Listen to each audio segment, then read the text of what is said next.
Como é que um ser humano contribui para um negócio? Quando ele se sente confortável. Quando há uma segurança psicológica para ele dentro do ambiente que ele convive.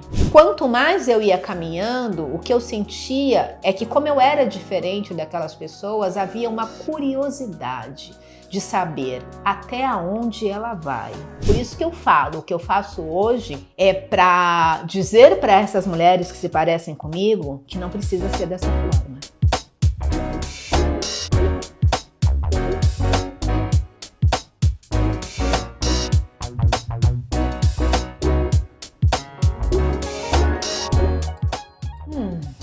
A Renata, resumindo, a Renata é uma comunicadora nata desde pequena, uma criança bastante comunicativa. Então acho que não tinha outro caminho para a Renata que não fosse esse caminho da comunicação.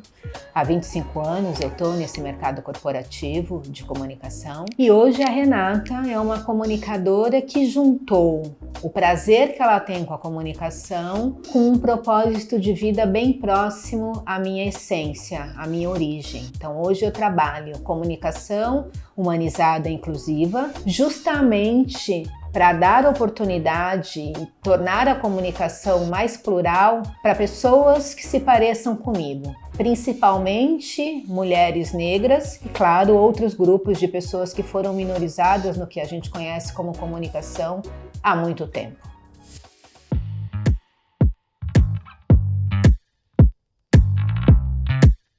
Doer no bolso, né? A gente está falando de capitalismo puro. A gente vive uma economia capitalista.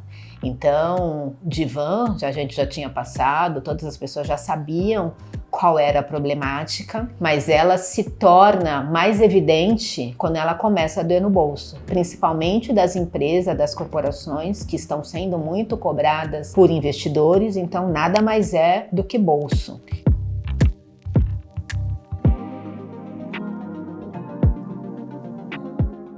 Fazê-los com verdade, com propósito, com intenção de realmente ter uma escuta empática com a diversidade, com esses grupos que foram minorizados, ter um entendimento real de quem são essas pessoas, qual a vida delas, quais as dificuldades e colocar isso para dentro do negócio, querendo que essas pessoas realmente contribuam para o negócio. E como é que um ser humano contribui para um negócio? Quando ele se sente confortável. Quando há uma segurança psicológica para ele dentro do ambiente que ele convive. Então você precisa ouvir essas pessoas, entender a necessidade delas, dar lugar de fala de forma verdadeira. Senão você vai entrar numa washing diversity, tudo que a gente conhece, que é a casca do ovo, que não funciona. É isso, verdade.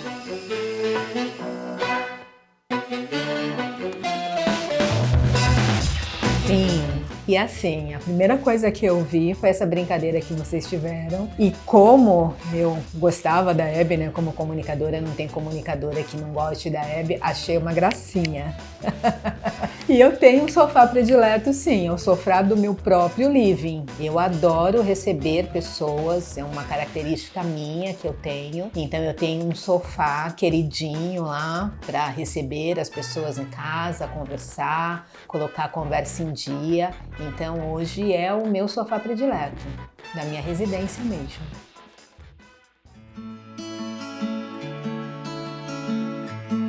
Foi um caminho, uma jornada, que eu posso te dizer que começou porque eu tenho uma história diferente da maioria das mulheres que se parecem comigo. Então eu tive, não é que eu tive privilégios, ter privilégio é outra coisa.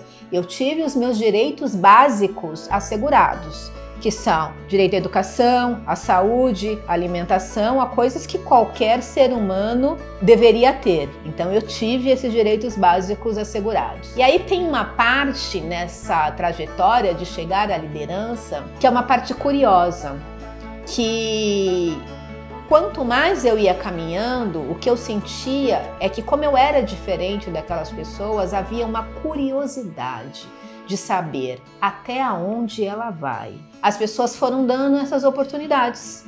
Tipo, daqui ela não passa. Aí a Renata ia lá e passava. Aí colocavam mais um degrau, mais um obstáculo. Duvido que ela passe daqui. A Renata ia lá e passava. Só que esse passar, ele é muito dolorido. Então, respondendo a sua pergunta de forma objetiva, a Renata chegou aonde chegou fazendo 3 vezes mais. Trabalhando enquanto as outras pessoas estavam dormindo. Sendo muito crítica demais com o que ela fazia, para nada dar errado, porque para mim, se alguma coisa desse errado, eu estava fora do jogo. E por isso que eu falo, o que eu faço hoje é para dizer para essas mulheres que se parecem comigo que não precisa ser dessa forma. Eu cheguei, aí você olha e fala assim para mim, mas você chegou. Tipo, então todo mundo pode chegar. Mas a gente vai ter uma outra conversa mais longa que essa que eu vou te falar, eu cheguei. Mas a dor que foi chegar e as dificuldades que aconteceram no meio do caminho, elas não precisam acontecer. É só isso que eu digo. Não precisam.